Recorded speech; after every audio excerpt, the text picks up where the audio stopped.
Good afternoon, everyone. We'd like to welcome you to the Mesa City Council study session for the afternoon of Monday, February the 26th. Our council is present in the chambers here with the exception of Vice Mayor Heredia, who's unable to attend this evening and is excused. Item 1 on our agenda for this meeting is to review the agenda for tonight's council meeting. So council, if you could please refer to that agenda. I know we went over it a couple of days ago, but in the interim, are any questions regarding anything that's on the agenda for tonight's meeting? Mr. Brady, anything from staff on tonight's meeting that we haven't previously discussed? Okay, thank you. Okay, council, nothing in addition to discuss about tonight? If not, moving on. Next item, this will be a rather short meeting before we head upstairs for the formal meeting. Next item on our agenda is current events and conferences attended. Council, what would you like to share with us? It's been an eventful week. Julie usually goes first. I mean, I can break protocol. Yeah. All right, here we go. But I will need your help. Okay. Because I was going to talk about Hacktivate. Oh, yes. And you and me, former council member David Luna, and Assistant City Manager Scott Butler. We're all judges at the high school Hacktivate here in downtown Mesa at the Post, where high school groups come together, teams come together under certain subjects and give us advice and ideas of how to solve problems when it comes to the opioid epidemic and our heat and water resiliency and all kinds of different subjects that are very critical, homelessness, things like that. So the winners were, this is where I need help, Red Mountain, Dobson High. And Mountain View. And Mountain View, okay, I wasn't, okay. A team from each of those. A team from each of those. Yeah. There was 18, 19 teams. Yes. And we listened to the presentations and they were very well done. And I think our directors will have to check out those presentations. Their graphics are fabulous. And I know budget season's coming up, so let's make it entertaining. So, Man and Woman of the Year event. I know the mayor was there, Councilmember Freeman, Spilsbury, I don't know who else. So congratulations to Vic Linoff of the Mesa Historic Preservation Board and Sally Harrison, CEO of the Mesa Chamber of Commerce, for being Man and Woman of the Year. I attended a couple of grand openings and ribbon cuttings at the end of last week. One was Noble Ground Coffee, which is a great concept. It's an extension of the Goodwill. They've created a workforce opportunity in the work that they do. And so they made Noble Ground Coffee, and it's at the Northwest Corner Shopping Center at Stapley and Southern. And it's an opportunity for workforce, and all the profits go back into their nonprofit arm to do the good work of Goodwill. So they will be opening 5 locations, I think in 5 months or a very short amount of time, so I look forward to seeing more, another one in Mesa. I also attended the ACES massage school that expanded there on Main Street in Robeson.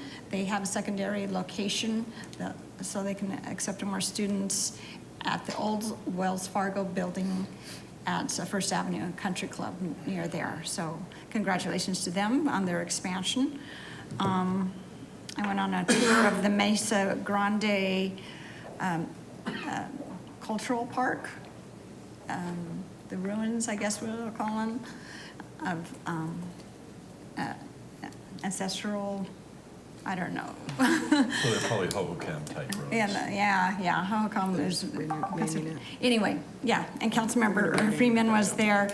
It was guided by our new curator of anthropology, Dr. Ishmael Sanchez Morales. Fascinated, he's very talented and knowledgeable and really will be able to rework that as well as things, our presentations at the Natural History Museum. We're honored to have him with us. Okay, spring training, we were all there for the opening day for the Cubs on Friday and the A's on Saturday. Oh, and I did stop by the museum Museum Cat Fest at the Mesa Historical Museum on Saturday. I just did a quick run through. I was late in the afternoon, near closing, and it was still jam-packed with people. A very popular event. I'm sure they'll be having it again next year. Thank you. Thank you. I was at most of those, and my wife is disappointed that we weren't at the museum event. That would have been, there's a strong cat community in Mesa, isn't there?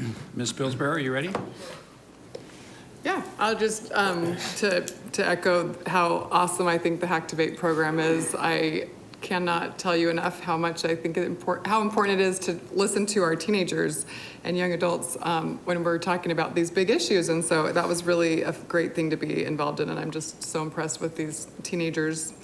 I loved our spring training opening days, Friday and Saturday, Friday at the Cubs and Saturday at the A's. Fun to see people coming out and enjoying the beautiful weather and stadiums, and that was fun to be there for those. On Saturday morning, fourth trimester, had a conference at the Idea Museum, hosted it, and it's a nonprofit that helps families, mothers and families after they give birth, fourth trimester, and continuing to support families and maternal health. And that was a really great event. And then Councilmember Freeman and the mayor and I all attended the Shade Tree Academy. I know you would have been there if you'd been in town since it's in your district, but that is a really neat organization. They're actually building a school, a trauma-informed care school for foster kids. And that is with ASA Now and Jacob's Hope Community Center, and that was a neat thing to be a part of with that groundbreaking. They're doing some really incredible things there. And then I also just wanted to announce that, or say again, on Wednesday night, Chief Cost and Superintendent Annie Forlis are going to do a community town hall on teen violence. It's at Taylor Junior High, where my kids all attended, at 5:30 on Wednesday night. They'll be discussing what's going on in the community and what Mesa is doing. So I'm really happy that that's happening. And I think that's it. Thank you. Great. Oh, one more. I forgot my list. Thursday night was our general plan open house. And I know there were 2 more last weekend and 3 more this week. And I just wanted to thank all the staff and the residents that came to attend that as well. So that's it for me. Great, thank you. Mr. Summers? Just one thing. So folks who live in the Sunland Village East community in Southeast Mesa, I will be at an event there at 1 o'clock tomorrow, speaking along with our police department, and it's kind of a belated neighborhood watch community meeting. So if you live in Sunland Village East, that meeting is at 1 o'clock at the main clubhouse. Great, thank you. Mr. Freeman? Well, we might as well finish this side of the table. So I had the opportunity to go to Congressman Gallego. He had a water roundtable, and so I represented Mesa. And I can tell you personally, we were well represented. We have a great water portfolio, and he was impressed as well as his staff. And when I mentioned a few things, his chief of staff was very interested in taking care of that for him. Also went to Rerun Mesa. Nicole Leba had a activity out at the Taft Elementary School, and that was enlightening. And then, of course, Shade Tree Academy, I really appreciated being there. That was, I'm learning more about foster age youth, and especially the past traumas they have, and this academy directly affects that. So, and then our general plan was at St. Luke's Church this past week, and the mayor and I were there, and so thank you, and that's it for me. Great, thank you. All right, I crossed a lot off of my list, but the other things that haven't been talked about, I was happy to represent the city. The Valley Partnership had a monthly breakfast, and I spoke on our economic development momentum at that. I think that was Friday, and then also over the weekend, I was pleased to go to the League of Women's Voters brunch. It was a strong organization. Really appreciate that nonpartisan organization. Does a great job helping promote elections in our community. And I think most everything else was covered by other people. But so thank you for being so busy. Mr. Brady, what does our schedule of future meetings look like? Thank you, Mayor. The next council meeting will be on Thursday. We don't do this very often, February 29th. That's right. at 7:30. So it'll be a historic meeting now. And then that'll be followed by a Public Safety Committee meeting. Thank you. All right, thank you. Mayor, I'd like to add on, also this week, we have the District 4 General Plan Open House, and that is at the Charles K. Luster Building at 640 North Mesa Drive. That's on Saturday, March 2nd at 6 p.m.